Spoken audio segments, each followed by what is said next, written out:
आशक इजोत में अहाँ के स्वागत अछि। यह कार्यक्रम हमरा के एकटा अवसर प्रदान करै छै कि हम बाइबल सँ जुड़ल चीज के अध्ययन क सकी आ यह जानू कि हमरा जीवन के लेल परमेश्वर के इच्छा की अछि।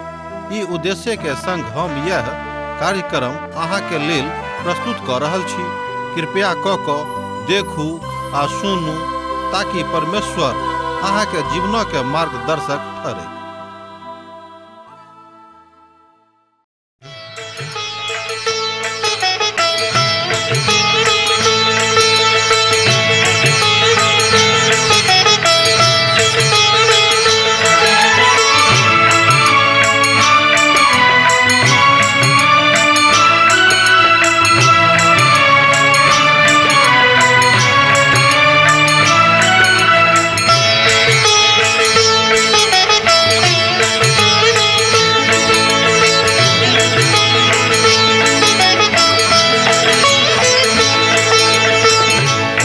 परमेश्वर हे यीशु राजा, विनती हमर स्वीकार करू। हे परमेश्वर हे यीशु राजा, विनती हमर स्वीकार करू। आदि में बचन छलौं, बचनक संग छलौं। आदि में बचन छलौं, बचनक संग छलौं। बचन से सब किछ आहि बनैलौं। बचन से हमरा उद्धार करू। हे परमेश्वर हे यीशु राजा, विनती हमर स्वीकार करू। हे परमेश्वर।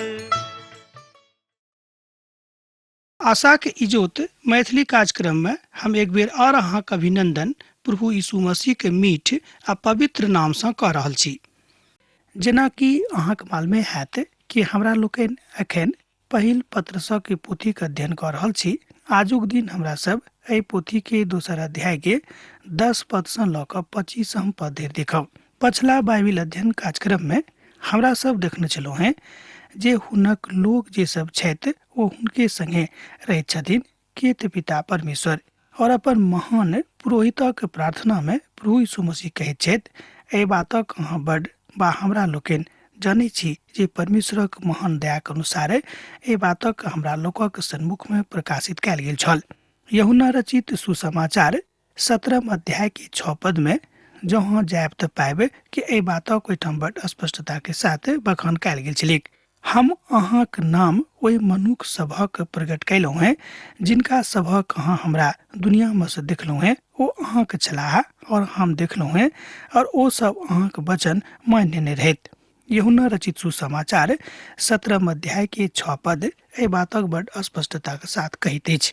आ ओ मांग कऽ रहल छथि, अब जे केओ पिताक नाम सँ हमरा लग में आबैत छथि ओ हमर थिकाह। ध्यान दियौ, अब ओ एहि बातक मांग कऽ रहल छथि, बता रहल छथि कि अब जे केओ पिताक नाम सँ हमरा लग में आबैत छथि ओ अब हमर भेलाह, ओ हमर थिकाह। यूहन्ना रचित सुसमाचार तकर 6 अध्याय तकर 37 पद में कने जो अहाँ देखबे तऽ पाएब एहि बातक के अभिव्यक्तिकरण भेल अछि। आ जे किछु पिता हमरा दैत छथि ओ सब केओ हमरा लग में औताह, आ जे केओ हमरा लग में औताह हुनका हम कहियो अपना एहिठाम से नहीं भगोबेन। ई बात बड़ अद्भुत अछि जे प्रभु हमरा सभक अर्थात प्रभु यीशु मसीह हमरा सभक अपन हाथ में, अपन नियंत्रण में रखबाक कोशिश में छथि, राखे के इच्छा राखैत छथि, आ परमेश्वर हुनका अपन कहैत छथि। ओ आजुक दिन में ओ अहाँक बजा रहल छथि, हमर मित्रवर एहि बातसँ किछु लाभ अहाँके हैत, किछु ने बहुत किछु लाभ हैत जँ अहाँ परमेश्वरक नियंत्रण में, हुनक सानिध्य में, हुनक प्रजाति के जकाँ रहबे के।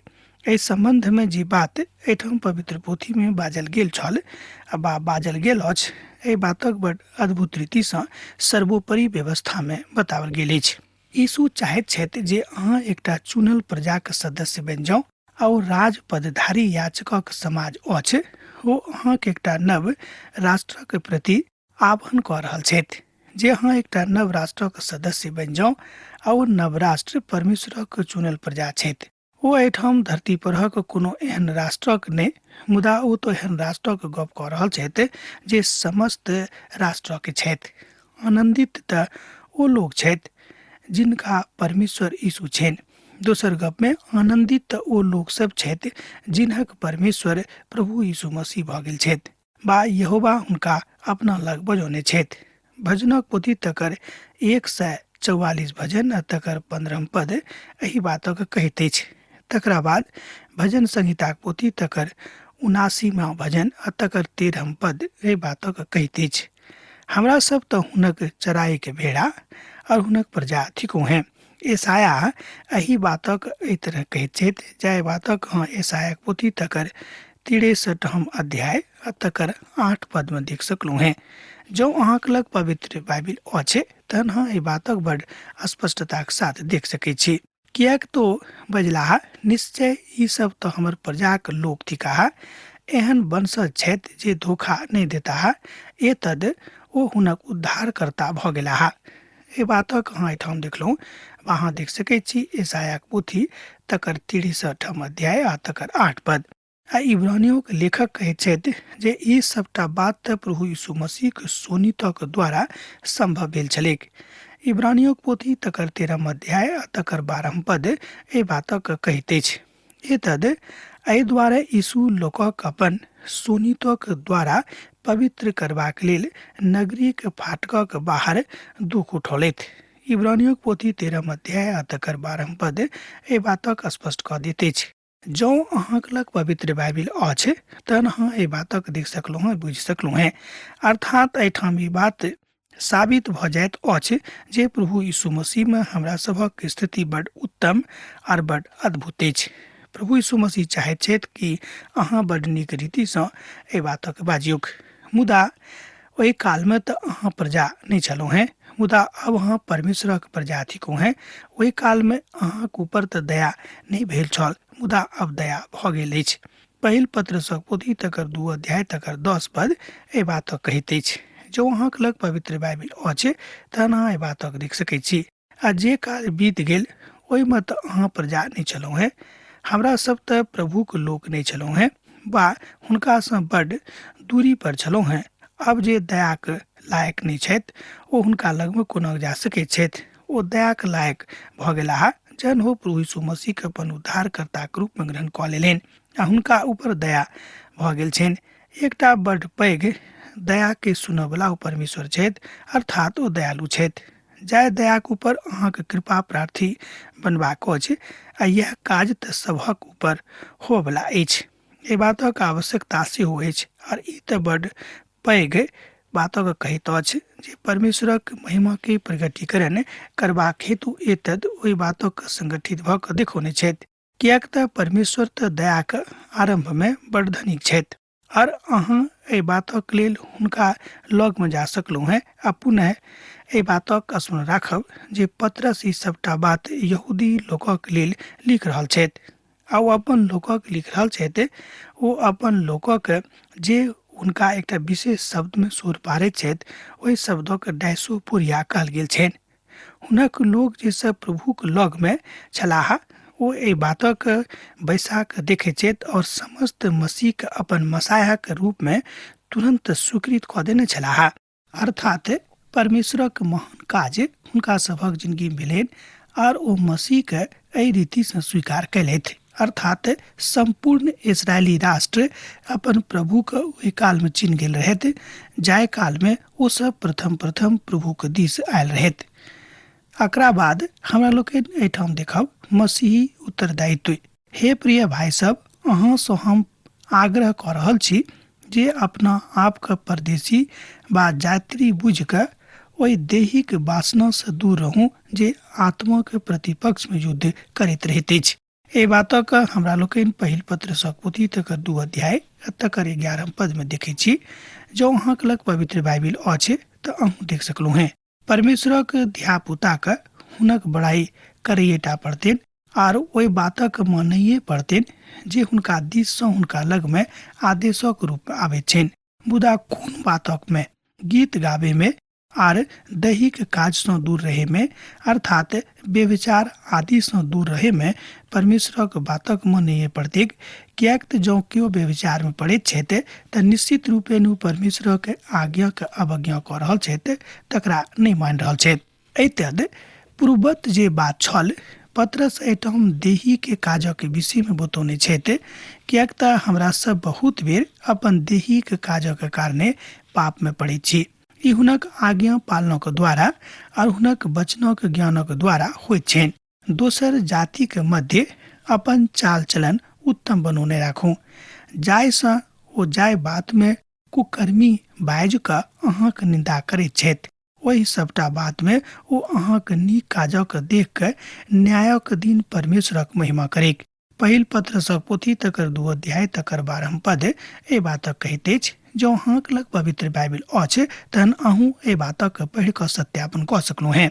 अहाँक अपना चाल चलन पर बड़ उत्तम रखबाक अछि। दोसर गप में अहाँक अपन चाल चलनक ऊपर बड़ ध्यान देबाक अछि और अपन चाल चलनक बड़ उत्तम रखबाक जरूरत अछि। एहि बातक स्पष्टताक हमरा लोकनि एहिठाम बड़ नीक रीति से प्रभुक सानिध्य में देखैत छी। और दोसर लोकक सम्मुख में अहाँक चाल चलन बड़ उत्तम रहेक। एहि बातक बहुत बेर हमरा लोकनि अपन जिंदगी में सात्विक रूप में लागू नहीं करैत छी, मुदा दैहिक काज जे वासना अछि, दैहिक काज जे लोकक देख आकर्षण भेनाइ अछि, तकरा सकारात्मक रूप में अपना जिंदगी में नहीं लैत छी। कियाक त ई बात जे केओ विश्वासी छथि हुनक व्यवहार में नहीं झलकबाक चाही। अर्थात जे केओ प्रभु यीशु मसीह के अपन उद्धारकर्ता के रूप में माने छथि, हुनका बड़ सच्चाई के साथ एहि बात सबसँ दूर रहबाक छनि। अर्थात व्यभिचार हुनका जिंदगी के कल्पनो में नहीं रहैत त कतेक नीक रहत। मुदा जँ एहि तरहक कल्पनो अहाँक जिंदगी में आबैत अछि, तकरा अहाँ प्रभु से प्रार्थना कऽ कऽ स्वयं के मजबूत कऽ लिअ। ई बात संसारक लेल गवाही ठहरतैक, कियाक त अहाँ समस्त रूप में परमेश्वरक महान धियापुता भऽ गेलहुँ हैं। कियाक त जहन मसाया दोसर बेर एहि संसार में औताह, अर्थात जहन प्रभु यीशु मसीह के दोसर आगमन एहि संसार में हेतनि, तहन ओ एहि बातक न्याय अहाँक संगे करता। कियाक त अहाँ परमेश्वरक ओहि पवित्र बातक लऽ कऽ आगाँ बढ़ैत छी।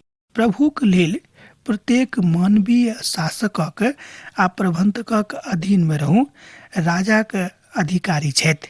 एहि बातक लऽ कऽ हमरा लोकनि पवित्र पोथी के देखैत छी, बा राजपालक जे हुनका द्वारा कुकर्मी के दंड और सुकर्मी के प्रशंसा बड़ाई करबाक लेल पठावल जाइत छथिन। एहि बातक अहाँ देख सकलहुँ हैं पहिल पत्रसक पोथी 2 अध्याय तकर 13 और 14 पद में।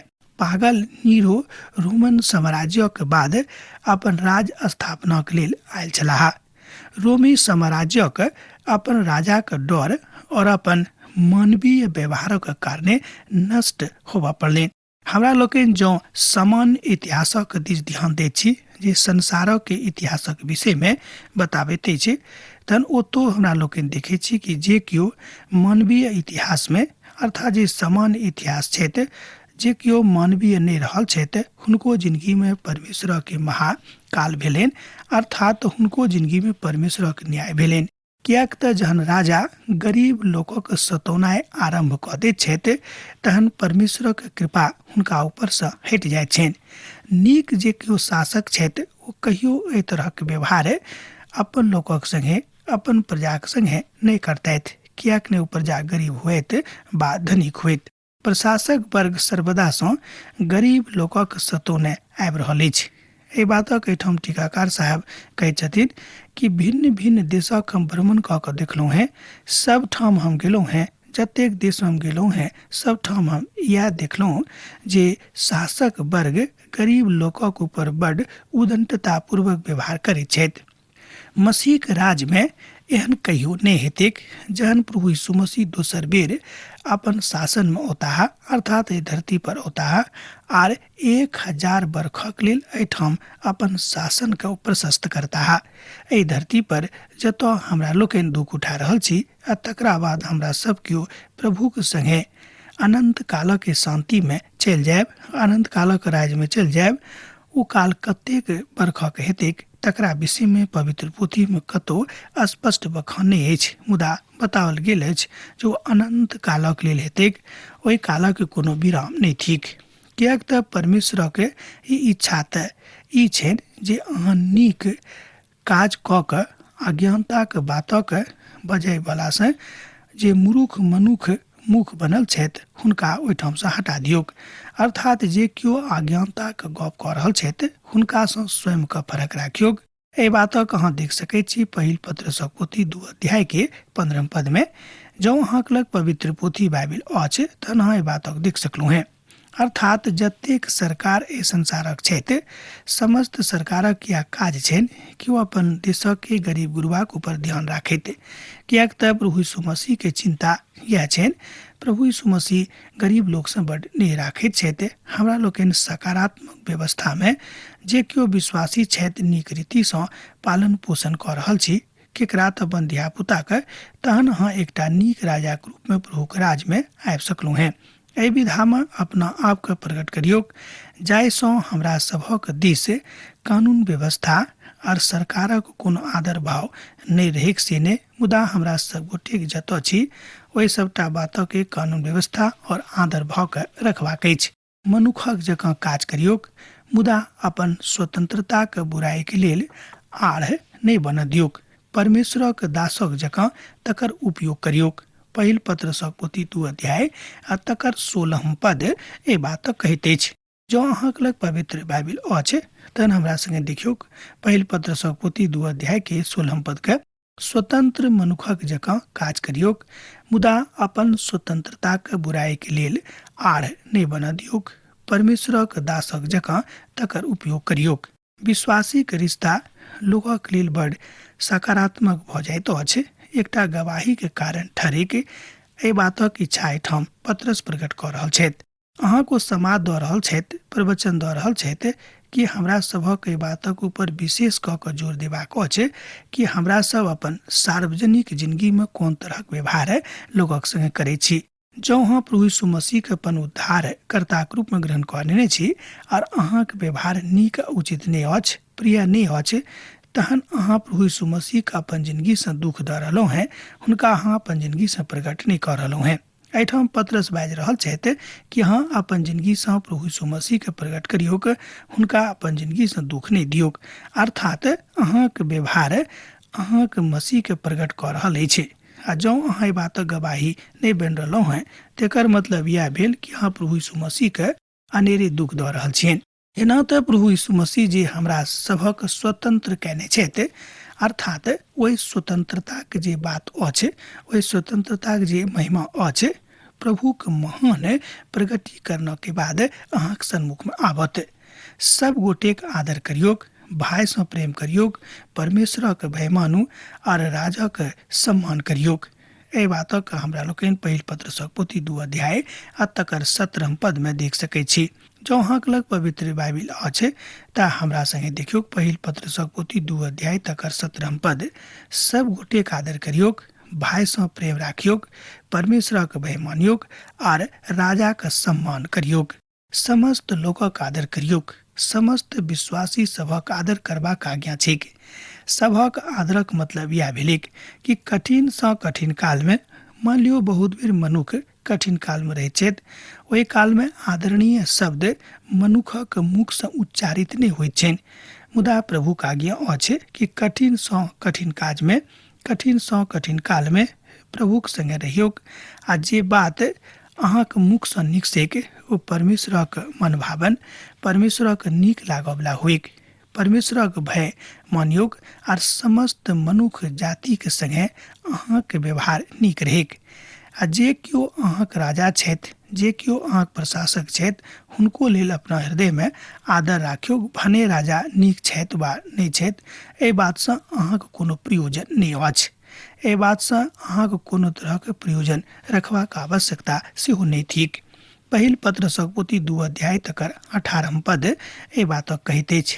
हे सेवक सब आदर पूर्वक अपन स्वामी के अधीन रहियोक, मात्र हुनके ने जे नीक और विनम्र छथि, मुदा हुनको जे निर्दयी छथि।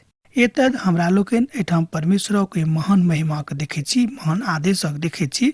ओ बाजि रहल छथि जे केओ अहाँक स्वामी छथि भऽ सकैछ हुनक आदर करवला स्वभाव नहि रहनि, हुनक स्वभाव विनम्र नहि होनि, एहिके बादो अहाँक हुनका आदर करबाक अछि, भने ओ कियाक नहि निर्दयी छथि। एतद हमरा लोकनि देखै छी कि अपन स्वतंत्रताके जे परमेश्वर अहाँके देने छथि तकर दुरुपयोग अनेरे अहाँके कहियो करबाक आदेश नहि अछि। कियाक तऽ जँ केओ परमेश्वरक प्रति शुद्ध विवेकक कारणे दुख उठाबैत वा अन्यायके धीरजसँ सहैत छथि तऽ ओ प्रशंसाके पात्र छथि। जहन अहाँ पाप करैत छी और अहाँके साथे दुर्व्यवहार होइत अछि तहन अहाँ बड़ धीरजसँ सहैत छी तऽ एहिमे प्रशंसाके की बात अछि। मुदा उचित काज करला पर, सतावल गेला पर आ जँ धीरजसँ सहैत छी तऽ एहिसँ परमेश्वरक प्रसन्नता होइत छनि, हुनका प्रसन्नता भेटैत छनि। पहिल पत्रसक पोथी तकर 2 अध्याय 19 आ 20 पद एहि बातक बड़ स्पष्टता में प्रभुक महान महिमा के अभिव्यक्तिकरण करैत अछि। ई बात कोन महिमाक लेल अछि? पत्रस प्रभु यीशु मसीह से कहियो अलग नहि भेल छलाह, कियाक तऽ जहिया से प्रभु यीशु मसीह के वस्तुतः जानि गेलाह तहिया से कहियो प्रभु यीशु मसीह से स्वयं का फरक करबा के कोशिश नहि कयलथि। अहाँ एहि अभिप्राय से बजावल गेल छी कियाक तऽ मसीह सेहो अहाँके लेल दुख सह रहलहुँ हैं और अहाँके लेल एकटा आदि शक्ति रखलहुँ हैं जे अहाँ हुनक पद चिन्ह के ऊपर चलियोक। जँ अहाँके लग पवित्र बाइबिल अछि तहन अहाँ बातक देख सकलहुँ हैं पहिल पत्रसक पोथी 2 अध्याय आ तकर 21 पद में। ओतऽ एहि तरह बतावल गेल अछि, अहाँ एहि अभिप्राय सँ बचावल गेल छी कियाक तऽ मसीह सेहो अहाँके लेल दुख सहलाह और अहाँके लेल एकटा खूब आदर शक्ति रखलाह जे अहूँ हुनक पद चिन्हक ऊपर चलियोक। ओ नहि तऽ कोनो पाप कयने छलाह। हमरा लोकनि 22 पद में बातक देखै छी, ओ नहि तऽ कोनो पाप कयने छलाह और नहि हुनक मुख से कोनो छलह के बात कहियो निकसल रहनि। यह जहन हमरा प्रभु यीशु मसीह सिखा रहल छथि कि संसार में रहलाक बादो हमरा सब गोटे के संसारक जकाँ नहि बनबाक अछि। संसारक भने हमरा लोकनि नहि छी, मुदा संसार में तऽ रहै छी। एहि दुआरे एहि बातक स्मरण रखबाक अछि कि हमरा सभक अपन जिंदगी एहिठाम परदेशी जकाँ बितेबाक अछि। जेना परदेशी अपन जिंदगी बिताबैत छथि कि हमर देश नहि अछि, हमर गाम नहि अछि, मुदा प्रभुके महिमा में एहि बातक हमरा लोकनि देखै छी। ओ गायर सुनि कऽ कहियो गायर नहि देलाह। ध्यान दियौ पहिल पत्रसक पोथी 2 अध्याय तक 23 पद। एहिठाम प्रभु यीशु मसीह के महान व्यवहारक हमरा लोकनि देखै छी। ओ गायर सुनि कऽ कहियो गायर नहि पढ़लाह, दुख सहला के कारणे धमकी नहीं देलाह, मुदा अपना आप के हुनका हाथ में सौंप देलनि जे धार्मिकता से न्याय करैत छलाह। ओ अपना आप के एहि हिसाब किताब से पिता के हाथ में सौंपे छलाह। एहि बातक हमरा लोकनि रोमियोक पोथी में सेहो देखै छी। रोमियोक पोथी तकर 12 अध्याय आ तकर 19 पद में एहि बातक बताओल गेल अछि कि संसारक पापक देख अहाँ पापी नहीं बनू, मुदा प्रभुक संगे निश्चित रूपे वही तरह चलू जेना ओ अहाँक चलाबऽ चाहैत छथि। हमरा लोकनि देखै छी कि अब आजुक अध्ययन समाप्ति के हमरा लोकनि दोसर दिन अध्ययन करब। अब आजुक अध्ययन हमरा एहिठाम समाप्त करबाक आज्ञा दिअ। प्रभु यीशु मसीह के नेह अहाँ सबक जिंदगी में बनल रहे। आमीन। हमर विश्वास अछि कि ई कार्यक्रम अहाँ के लेल लाभदायक सिद्ध अछि। हम चाहै छी कि अहाँ अपन आशीषों के हमरा संग साझा करू। जँ अहाँ के नजीक बाइबल से आ जीवन से संबंधित कोनो प्रकार के प्रश्न भऽ सकै अछि तऽ अपन समस्या के लेल प्रार्थना करबा के लेल जँ चाहै छी तऽ हमरा फोन नंबर पर जरूर संपर्क कऽ सकै छी। परमेश्वर अहाँ सब के लेल एकटा सुंदर, सुखद, आनंदित दिन प्रदान करैक।